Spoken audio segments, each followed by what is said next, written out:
Welcome back to the Deep Dive, where we take your source material and turn it into, well, fascinating and highly actionable knowledge. That's the goal. And tonight, we are going deep, really deep into the anatomy of psychic contact itself. We're looking at the inner dynamics, the very strict ethical rules, and why having a serious creative life might just be the best thing you could do for your mental hygiene. Whether you're channeling cosmic wisdom or, just trying to get through a Tuesday. Exactly. And we are dissecting a really intense, almost clinical session today. We're peeling back the curtain on the mechanics that generated one of the most foundational spiritual texts of the last century, the Seth material. And the source for this. Our source is session 85 of the Early Sessions, Book 2. It's this incredibly detailed account from really the earliest stage of collaboration between the medium, Ruburt, who is Jane Roberts, and the recorder, Roberts, her husband, Robert Butts. And do we know when this was recorded? The date of record isn't actually specified in the session itself, which is incredible. But the context puts us right in that period where doubt and confusion about the source's identity and, frankly, its validity were running super high. I love thinking of this as a kind of cosmic staff meeting. Yeah. Where the employee, the medium, is challenging the boss, the entity, on his credentials, his ethics, and maybe even his emotional stability. That's a great way to put it. Because what happens when the voice of cosmic wisdom shows up and he's, well, a little bit impatient, maybe a little irascible, and he is definitely not interested in being worshipped. That's our starting point. We're digging into a session where this entity not only lays out his own surprising imperfections, but also clears up some very awkward, kind of garbled historical misunderstandings about who they were even talking to in the very beginning. And our mission tonight, drawn right from this session, is to pull out these crucial insights that really, they apply to everyone. We're looking at the ethics of non-physical contact, how you can distinguish between genuine guidance and that constant hum of internal static. The inner noise. The inner noise. Yeah. And the non-negotiable role of creativity in keeping yourself psychically hygienic. So we're covering 4 main areas: the subconscious as a noisy radio and how to quiet it down. I like that. Then the surprising personality of the teacher and his strict ethical boundaries. After that, the necessary historical detour of the Frank Watts precursor. And finally, the big one, the gallery warning, which is all about how dreams and channeling can converge to give you ultimate validation. We're diving into your material, learner, to give you the shortcut to these foundational ideas, making what seems obscure, well, suddenly very relevant. And again, the source for this deep dive is session 85 of the Early Sessions, Book 2 of Seth material, which is published by New Awareness Network. And just before we jump in, we are really pleased to announce that this deep dive is distributed completely free of charge on all major platforms for educational purposes. As it should be. We really believe this knowledge of self and consciousness should be accessible to anyone who's seeking it. Fantastic. Okay, let's set the stage. The communicators, Jane and Robert, they are in the middle of some serious self-doubt. Oh, absolutely. They're producing this extraordinary material, but they're also, highly intellectual, very grounded people.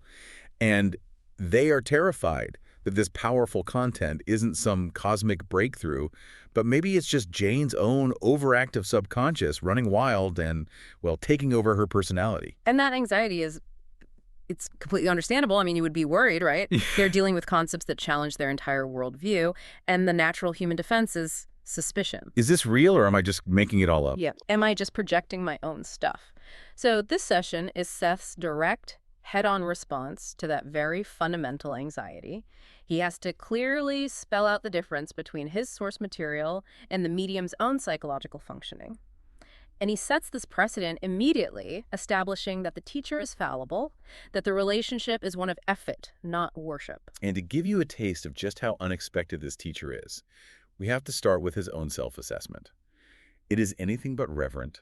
It immediately sets this relaxed but also challenging tone for the entire relationship. It's one of my favorite quotes. He says, "I am not perfect. I am a personality, not a deity, all understanding and all just, and I am at times irascible." Right there. That tells you everything. This is not your average fluffy spiritual sermon. This is a working relationship with a kind of a grumpy but brilliant supervisor. Exactly. And it establishes a grounded, serious, but also highly personable precedent for the entire body of work, which is just critical for their long-term stability. Okay, let's unpack that initial anxiety they were dealing with, because I think anyone who delves into deep meditation or therapy or any inner work has this exact same fear, just magnified. It's universal. The fear they asked about was so specific. Do they need to fear any material in Rubert's, that's Jane's personal subconscious, that might be, and I'm quoting, dangerous, misguided, egocentric to the extreme, or darkly inhibited phenomena? I mean, that's the classic fear of the unknown deep inside yourself, isn't it? You worry you'll find some, I don't know, some primal monster, some deeply repressed shadow. And that by opening the channel, you're just giving that shadow a microphone. A microphone and free rein to maybe even cause some real damage. So the verdict, which was delivered with what must have been just huge relief to them, is a resounding no. Just a flat no. A flat no. They can relax. There is no dark, egocentric monster lurking in there ready to destroy them. Phew! That must have been a huge moment of psychological relief. But the question is why? Why was the verdict so definitive? It wasn't just luck. No, not at all. It goes back to this safety valve mechanism that Ruburt had already established in her life long before any of this started. Right. And the key is what Seth calls the mechanism of sublimation. Sublimation. He explains that Rubert's personal subconscious is already handling its own potential neuroses, its own inner dramas. He says it takes care of itself quite adequately through the sublimating fabrications of fantasy into creative prose and poetry. So all that inner stuff has a place to go. It has a job to do. And this process is entirely independent of Seth. He's very clear. He says, I make no attempt, for example, to inspire Ruburt in his own creative work. Her fiction and her poetry are her own, totally separate from the channeled stuff. Wait, so her dedicated habit of writing fiction and poetry, which, again, she was already doing for years, that was essentially acting as a pressure release valve. Exactly. Like a psychological exhaust pipe for the subconscious. That's not just a hobby. That's a form of critical psychic engineering. It's precisely that. It's a mechanism for psychic safety and for the stability of the channel. Think of the subconscious as this pressure cooker. It's constantly generating steam emotional content, unresolved fears, all these highly specific, personalized dramas. Okay. And if you don't give that steam a designated pipe to go through the creative process, it's going to try and escape through the nearest, most convenient outlet it can find. Which, in the case of a medium, is the psychic channel itself. It is the psychic channel itself. So the intense or volatile or just really personal energy that might otherwise contaminate the channeled material is already being expressed and kind of processed and neutralized through her dedicated creative work. Yes. It effectively isolates the channel. It ensures the medium isn't just projecting their own issues onto the cosmic guidance. It's a firewall. It's a psychic firewall. And this is where it gets really interesting and applicable to, well, to everyone, regardless of whether you're channeling non-physical entities. Seth gives this powerful warning about what happens without this safety valve. This is the noisy radio warning. It's the noisy radio warning, and it is maybe the most important psychological takeaway of this entire session. Okay, let's go deep on the noisy radio. What happens if you, the listener, you don't have an adequate transference system, a dedicated creative outlet, whether it's, I don't know, painting, woodworking, journaling, even writing bad poetry? Seth is crystal clear.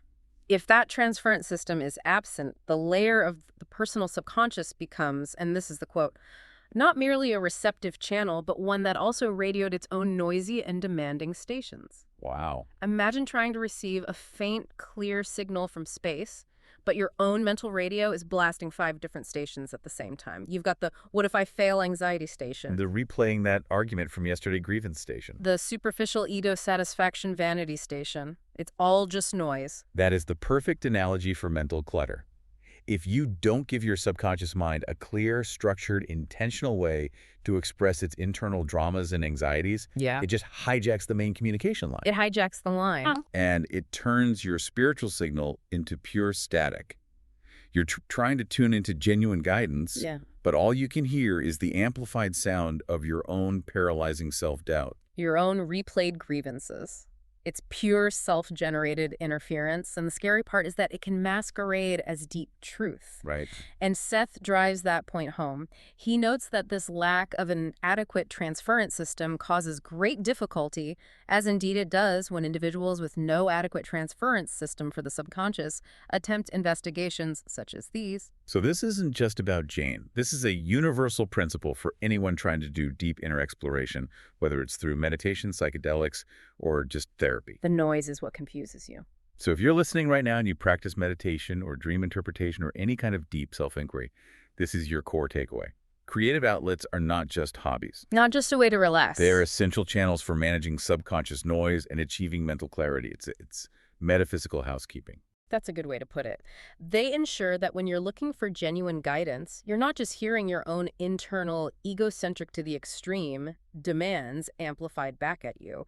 It lets you differentiate between the voice of the entity and the voice of your own highly anxious, ambitious self. And speaking of anxious, ambitious selves, the hosts, Jane and Rob, they were still suspicious even after this explanation. Oh, yeah. They weren't convinced yet. They rather suspect personal material, and they believe that Seth's desire for the material to be widely read might be the result of some inhibited egomania on his part. Which is a completely rational suspicion. They're basically worried they're spending years of their lives just writing Jane's highly ambitious memoir, but disguising it as cosmic teaching. Right. If Seth wants this to be read globally, doesn't that make him egotistical? They needed to know if the whole motivation was just a gigantic ego trip, either for him or for Jane, who was already a writer. And Seth's rebuttal here is so pragmatic and beautifully direct. He shifts the focus away from the source's personality and puts it right on the information's utility. He tackles the suspicion head on. He assures them the desire for the material to be read throughout the world is not based on his ego or on Ruburt's. And then he says this wonderful disarming line. He's like, look, I realize that the material is no new Bible. Believe me. I love that. So humble. But he insists that the material does, however, represent facts that are not generally known and that should be communicated, regardless of their source. That just shifts the whole goal of the project, doesn't it? Completely. It moves from personal validation to universal necessity. The mission is, these are facts about consciousness, reality, inner dimensions. And they just need to get out there. Regardless of whether the source is a god or just some irascible personality named Seth. Exactly. And then he throws down this fun, self-referential challenge. He basically says, if you really doubt the validity of the concepts, why are you spending so much time on it? Which is a powerful point. They're inherently invested because, deep down, they already recognize the unique truth and the consistency of the material. They're just seeking external proof for validity they already feel internally. And that really wraps up the whole issue of internal contamination. The channel is safe because of the creative output, and the source's ambition is justified by the objective value of the information itself. But even with Ruburt's inner plumbing secured by her creative work, we still have to ask the critical ethical question. Who exactly is this guy on the other end of the line, and how much authority does he actually have? Right, which leads us directly to Section 2.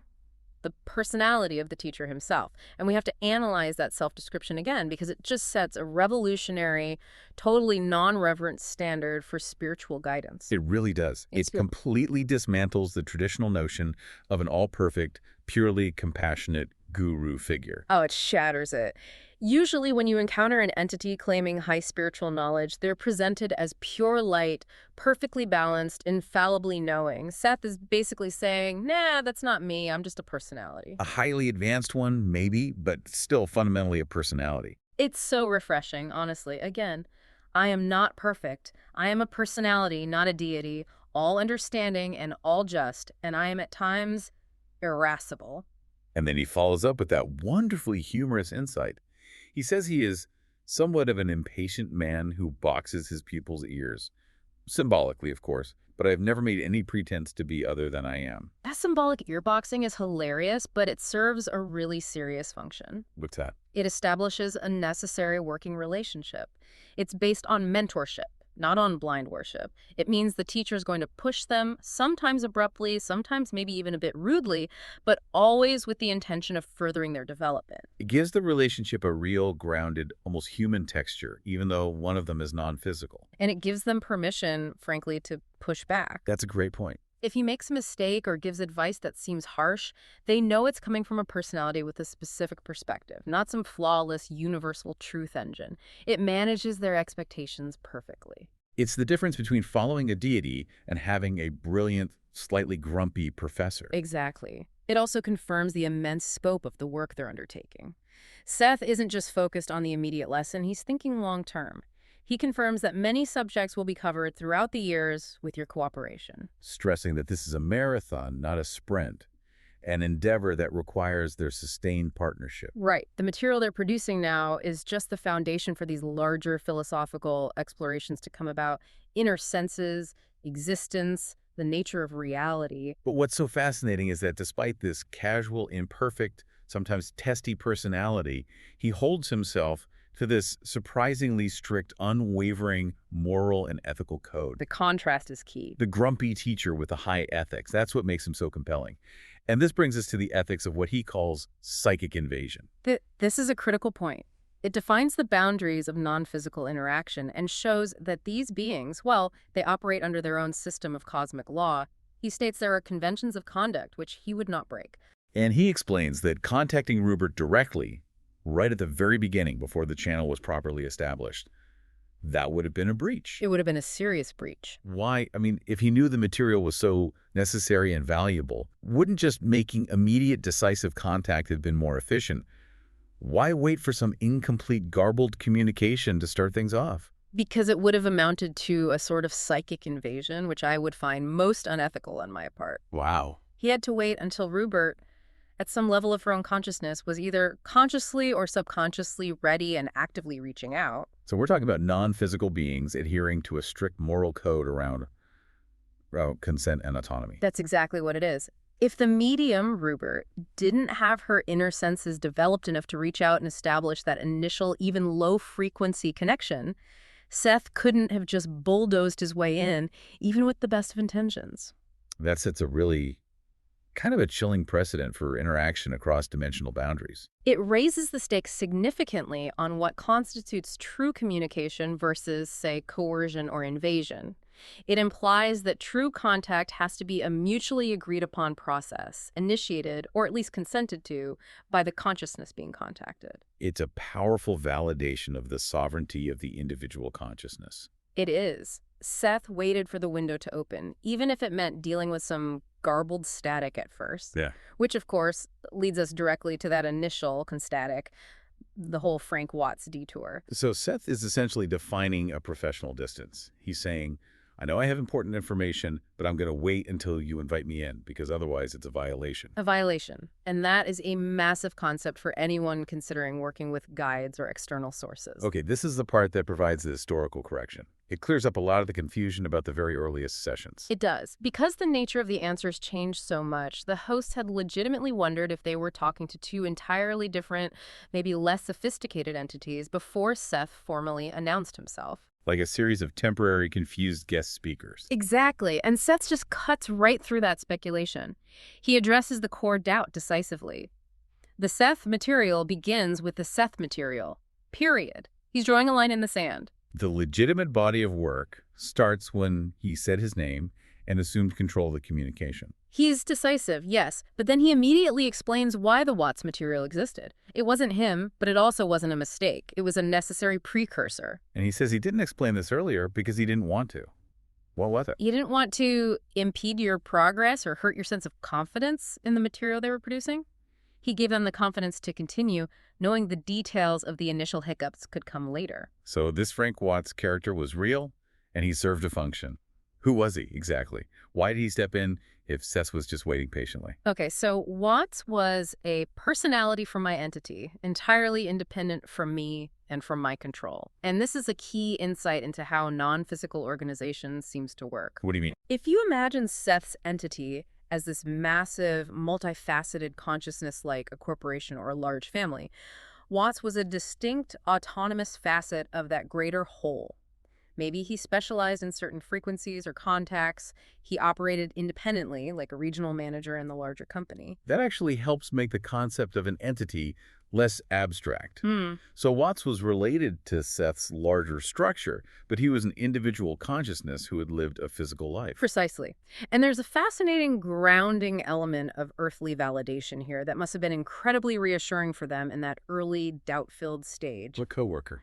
Yes, Mrs. Borst, a coworker at the gallery where Ruburt worked, she knew a real physical Frank Watts who died in the 1940s, and she also knew his sister, Treva. This wasn't just some random name pulled out of the psychic ether. There was a real-world anchor. It confirmed that Watts did exist as an independent person who was somehow linked to their current work. The connection was established, but the signal was lousy. Why? This goes back to the radio analogy, doesn't it? But this time it's focused on the medium's capacity. Seth describes Rupert's initial ability level so well.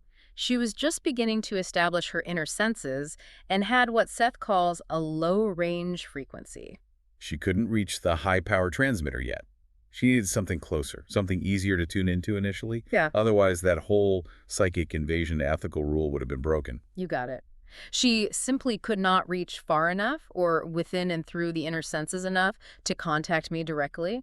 And because Seth held to those strict conventions of conduct, he couldn't just boost the signal himself and force the connection. He needed a bridge, a go-between. Enter the relay station, Frank Watts. So Frank Watts was closer. He was closer and acted as an unconscious relay station on the one hand, while on the other hand, his unconscious gave consent. Watts was the local repeater tower, basically. He was necessary to bridge the gap until Rupert's frequency developed enough to tune into Seth's higher frequency directly. And some of it was also coming from the coworker? Yes. Seth also notes that some of the Watts material was initiated by Ruburt on a subconscious level from Mrs. Burst, who knew Watts. It was a messy, cooperative beginning. So the initial communication was weak, distorted, and garbled. The perfect definition of static. And Seth outlines the 3 distortion factors that were scrambling the message. 1, Rupert's inexperience as a medium. 2, Frank Watts' own inexperience as a communicator. And 3, just general translation difficulties. It was a rough draft. They were getting fragments of truth, but nothing clean or philosophically complex. And this also explains why Seth was anonymous at first. He says he didn't give his name to those initial sessions so that he could cast them adrift if the early efforts failed or were just too confusing. A contingency plan. Purely for quality control, to protect the integrity of the eventual material. If the signal was too distorted, they could just abandon the experiment without permanently linking it to the name Seth. I find that so pragmatic and brilliant. It's not arrogance, it's brand protection. It really is. But ultimately, despite all the static and the rough start, he confirms that those Watts sessions were a necessary beginning in their endeavors. They were essential for the training, for the learning process, even if they had to be formally separated from the Seth material proper. It takes the pressure off needing to be perfect right away, which is a key concept for any inner work. You start where you can, you use the connections you have, and you evolve the process, cleaning up the static as you go. Seth is saying, don't worry about the mess. The mess was part of the learning. And he promises to slyly insert some dates about Frank Watts later in the material, but he emphasizes that the Watts material has to be considered separate. The line is drawn. It is. And now that the philosophical and historical questions are settled, Seth pivots to the one area where they absolutely did not listen to him. Okay, so now we move to the section where the high-level philosophy slams headfirst into real-world stuff, finances, career choices, and the painful cost of delaying action. Exactly. Seth begins this section by acknowledging just how hard it is for the hosts to follow instructions that sound completely counterintuitive or even impossible. The difficulty, as Seth states it, is that it's hard to take me at my word when I suggest action in the practical world, particularly when such suggested action may seem neither practical nor possible. And this is the universal struggle, isn't it? The guidance might be perfect, but the logic of your ego is screaming, how can I possibly quit my job before I have another one lined up? How can I make that massive leap of faith? Exactly. The guidance often feels totally disconnected from the logical, day-to-day mechanisms of survival and stability. Seth acknowledges this human inertia. He even says, I know this. I should be more understanding. And he says he'll try not to discuss their practical existence. But then he completely drops the subtlety. He refuses to defer gracefully. He refers to this specific incident, the gallery incident, a moment where he gave an urgent, unscheduled warning that was just completely ignored. They say they don't mind discussing it. To which Seth basically replies, that's what you say now that you've seen the consequences. He makes it clear that while he'll defer to their wish to avoid personal topics, he's not going to apologize for being right. That's the irascible teacher. I do not have to defer gracefully, however. He agrees to stop, but not before delivering a very pointed, I told you so. And then we get that dramatic moment in the session notes. The famous instance of the volume change, showing the absolute, non-negotiable urgency and power of the message. Jane's voice, the medium, it suddenly boomed out, as the recorder notes. It's a moment of just unfiltered, impatient truth coming through the channel, bypassing Jane's conscious reluctance. It's the sound of the universe losing its patience. Quote, you speak with your tongue only, then I will remark, here, Jane's voice boomed out suddenly, that I knew what I was doing when I abruptly and rather strongly, I admit, suggested that Ruburt leave the gallery 2 full days before he was given his precious assistant directorship. The urgency of that moment is so palpable, and it's time-stamped. Seth knew the promotion was coming, and he knew accepting it would be messy. He gave a strong, urgent, unscheduled warning to quit before the offer was even on the table. They were getting ahead of a problem they couldn't even see yet. And the problem was that the job, the precious assistant directorship, it sounded like stability, advancement, affirmation, Right. everything the ego craves. Of course. To quit 2 days before that offer arrived would have felt financially irresponsible and personally foolish. That's why the advice was so hard to take. And they suspected that Ruburt had tricky subconscious motives for not wanting to quit, kind of assuming the blame was just internal procrastination. But Seth assures them that wasn't the main problem. The fact is, had he followed the immediate unscheduled advice, affairs for him would have been much simpler. This is the high price of non-action, and it's a lesson in timing. A huge lesson. Ruburt did eventually leave the position, but the damage from the delay was already done. Seth explains that accepting the position was taken as cosign of his willingness to accept conditions at the gallery, and his resignation will not be as understandable to those there as it would have been earlier. That distinction is so critical for understanding professional dynamics. If you quit before a promotion, it's a clear statement. This career track isn't for me. Right. But if you accept the promotion and then you quit a few months later, it looks like instability or ingratitude. Yeah. The delay just made the resignation confusing to the gallery leadership. Whereas leaving 2 days earlier would have been simple and clear, a clean break. Seth clarifies that while Ruburt consciously blocked some of that material, the precise details of the offer, the underlying urgency was obvious because the session itself was sudden and unscheduled. That much came through. That much came through. And this is a fantastic navigational tool for you, the learner. If you get a sudden, overwhelming intuition or a very clear, unexpected message in a non-standard way, a dream, a channeled message, a spontaneous, booming thought, It carries extra weight. it carries extra weight. It means there's something critical unfolding that requires immediate attention, even if the advice seems totally crazy or illogical at the time. He's not suggesting blind faith, though. No, but he is suggesting a deep, thorough study of the symptom. He says, such an unscheduled session with urgent overtones should at least be studied thoroughly. Such a session is a symptom of something in the wind that should be watched, even if Ruburt blocks the full details. So the timing and the intensity of the delivery are the red flags. They indicate immediate relevance. Yes. And he finishes that section with this mix of scolding, validation, and a touch of affection, reminding them, I cannot do less than try to keep my eye out for you, now can I? It's like a stern, protective father figure who knows best, even if he delivers the advice with an impatient boom. So Seth has just chastised them pretty strongly for ignoring his urgent advice about the gallery job. And for suffering the consequences. But the ultimate validation for Seth's advice and for the whole channeling process really comes next. Rupert's own mind provided the exact same urgent warning completely independently. Yes, this is the cross-validation point. It's arguably the most important piece of evidence in this whole session for showing the interplay between the conscious, subconscious, and the channeled material. So Ruburt had a very vivid and quite unpleasant dream on Sunday, August 30th. And the very next day, Monday, she was offered the assistant directorship at the gallery. The timing is perfect. It just shows the subconscious mind is often way ahead of conscious events. So what happened in this warning dream? She was at the home of the gallery president, so a familiar yet charged setting. She opened a strange door and found a threatening male figure inside. Okay. She tried desperately to scream, but for a frozen moment, she couldn't make a sound. Then she finally screamed and ran away. It's a classic panic dream. And Seth proceeds to decode this dream flawlessly, proving that the subconscious, when you pay attention to it, speaks with the same clarity and urgency as the channeled source. Which means they had two independent sources of information, the dream and the boom, both saying the exact same thing. Let's break down the translation because this is a masterclass in dream interpretation. Okay, so the door represented the new opportunity, the promotion. The figure inside represented the actuality of that opportunity. Which was? That it would end up as a dead end, a threatening and stagnant position. The figures symbolized the director or the position itself, which felt threatening to her inner being. And the frozen moment is the most fascinating psychological detail. It represents the frozen interval of indecision in which he could not act. That's the exact period between Seth's booming warning and the decision to accept the job. The subconscious knew the internal conflict was paralyzing Ruburt, blocking the decisive action that was needed. And the final action. Screaming and running.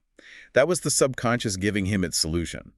The solution was to quit, but the subconscious was screaming for him to do it now to avoid all the complications. But why was the position so threatening? The core threat wasn't about money or status. It was a deeper dilution of energy. Exactly. Seth explains the position was threatening because it represented a possible dilution of his energies from his main objective of writing into a superficial ego satisfaction, which would have left him basically not only unsatisfied, but personally betrayed. That is profound. It suggests the subconscious and the non-physical guide are aligned on the life's purpose, even if the conscious mind gets distracted by shiny objects like job titles and perceived stability. Accepting that smaller, easier ego satisfaction would have ultimately destroyed the inner drive to write the material they were working on. The internal drives would never have let him settle. And here's the absolute punchline, the final piece of the puzzle. Seth confirms, his dream had nothing to do with me. This can be considered an incident that should show you that our personal material does have validity. That is the ultimate validation. The channeled material and the subconscious dream material converged on the same urgent warning, proving the validity of the inner senses working independently of the external contact. It reassures them that they are not just dealing with inhibited egomania, but with genuine, independently validated guidance from across the whole conscious-unconscious spectrum. Which leads back directly to the methodology. They're both, as he says, in training. And Seth emphasizes that the slow pace, not using a deep trance state, is much more advantageous in the long run, even if it takes longer, because they're working in cooperation. This cautious approach is designed to ensure psychological stability and prevent, hysterics or burnout. He wants them to progress at their own rate because they're building something sustainable. And the results, he promises, will be well worth it. And crucially, he summarizes the main principle for all future practical advice, reinforcing the lesson of the gallery incident. He says, "Do not be overly concerned at any time if I suggest something that you do not think practical, but do look into such matters thoroughly. If Ruburt is blocking, there should be a definite validity in any case." That's the ultimate instruction for receiving any guidance, internal or external. The inconvenience or impracticality of the advice doesn't negate its validity. In fact, if the medium or the subconscious is resisting the message, it probably means the message is critically important and concrete. And it's the concrete material that the conscious mind fears. A fun good evening to all of us, then. Indeed. We are assured that future sessions will contain fat and meaty data on less personal matters. But we should also take heart from the final assurance. They are in excellent overall condition, which is important for all their endeavors. The mechanics are sound, the ethics are clear, and the ego is being managed. So what does this all mean for us? Session 85, which started as this technical session about who was talking and when, it turns into a masterclass in psychic self-management, ethical communication, and the undeniable cost of delayed action. We revisit the core actionable lessons. First, your creative life is absolutely essential for mental hygiene in any inner work. The sublimating fabrications of fantasy are not frivolous. They are your psychic safety valve. They're your safety valve against subconscious noise, making sure your inner radio stays tuned to the right frequency. Second, look closely at urgent, unscheduled warnings, even if the advice seems impractical or financially impossible. If the voice, internal or external, booms out, there is a reason to pay attention. The inconvenience might just be the signal that you're about to dilute your energy from your core purpose for something that only offers superficial ego satisfaction. And third, always respect the teacher, external or internal, that says, "I'm a personality, not a deity." That humility and self-acknowledged imperfection of the teacher establishes a rigorous, ethical relationship built on mutual effort and autonomy, not on blind submission. It's the foundation of mental sovereignty. The recurring challenge, which Seth put perfectly, is this. Don't take lack of immediate action as permission to ignore the warning. If the subconscious or the channeled message is insistent enough to cause a block or an unscheduled session, There should be a definite validity in any case. Study the urgency, not the logic. that's it. And this leaves us with a final provocative thought, especially given the dream context. Ruburt received two independent, highly accurate and urgent warnings, the booming voice and the vivid gallery dream, both advising immediate separation from the job. Yet, the action was delayed, resulting in unnecessary complication. So the question is, If your internal consensus is 100% channeled and subconscious, why is the conscious mind still paralyzed? You have to consider that frozen moment of indecision. That's the psychological friction that we all face. a fascinating dilemma, and one we encourage you to explore further in your own life and practice. We have to credit the integrity of the Seth material and the publisher, New Awareness Network, for providing this incredible window into the early days of their collaboration. We encourage you, our listener, to study these foundational texts. They are so rich with the history and the mechanics of non-physical communication and the development of inner senses.